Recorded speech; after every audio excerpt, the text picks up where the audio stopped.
Hey guys, it's Generalkidd here. How's everyone doing today?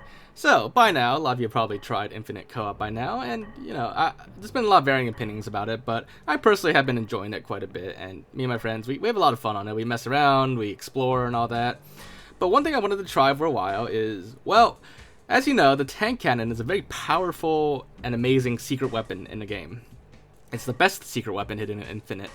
But what's better than one tank cannon? Could it be two tank cannons? Perhaps, but nope. Maybe three tank cannons? No, it's actually four tank cannons.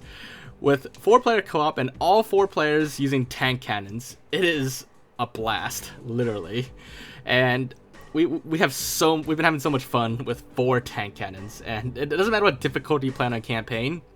When 4 players use tank cannons in co-op, it's such an easy campaign. You don't even realize what difficulty you're on anymore. Like bosses on any difficulty really, they just get obliterated by the tank cannons.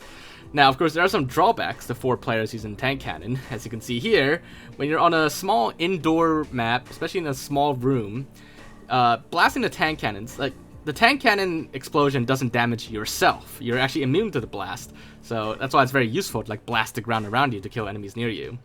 But it does damage other players, other co-op partners. So in a small room, with everyone moving around and blasting tank cannons around, it can be quite dangerous.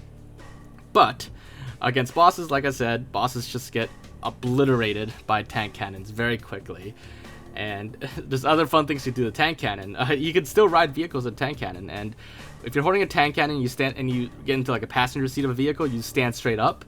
But in this case, with the Razorback, we filled almost all the seats with people in tank cannons, and it's I think one of my friends described it as like a pirate ship, because we can me as a driver, I can't shoot, of course, but everyone can still shoot their tank cannons while still riding in the passenger seats of the Warthog.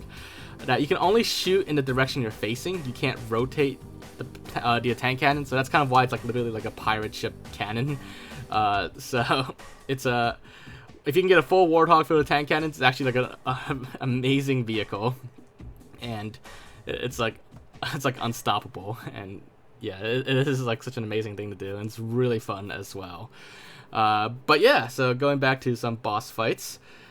Bassus. Oh, poor Bassus. Even on solo Lasso, just one tank cannon round is all it takes to kill Bassus.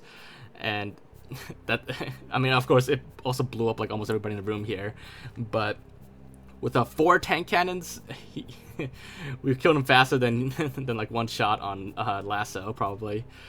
But yeah, so we spent a couple hours just playing through the campaign, messing around with the tank cannon, and trying to get as far as we could. And with just every boss, every mini boss, they stood no chance against our tank cannons. And I'd say the boss that lasted the longest against our tank cannon was probably the Monitor, just because he's almost like a multi-step boss. You gotta take out those glowing things, and then you could damage him. But regardless of that, with the tank cannon, he stays still enough most of the time that the 4 of us could just blast him with a tank cannon. And look at that, we took out almost all his entire health right away.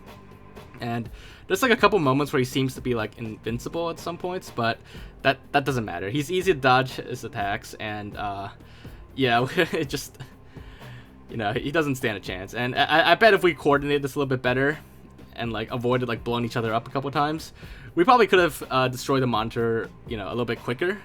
But still, he just didn't last a chance.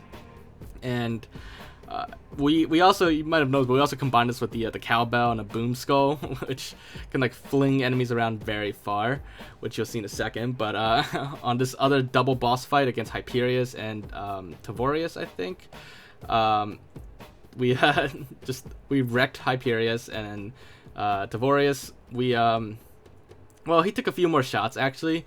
In fact, what ended up killing him with 4 tank cannons is we actually just, because I had the cowbell and boom skull on, someone shot him by his feet, which, as you can see, just flung him really far out of the map. And eventually, I think he just fell off the side of the map, and then that's it, he died.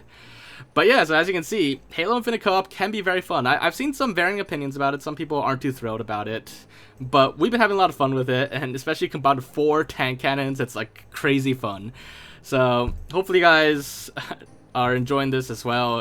I think it's finally here, and I'm glad it's here. But anyways, hopefully you guys enjoyed this video and found it to be interesting. If you did, then as always, make sure to leave a like. Leave your thoughts and comments. Anything else you want to check out a link to, just let me know in the comments down below. But aside from that, make sure to subscribe, and I will see you all next time. Bye, guys.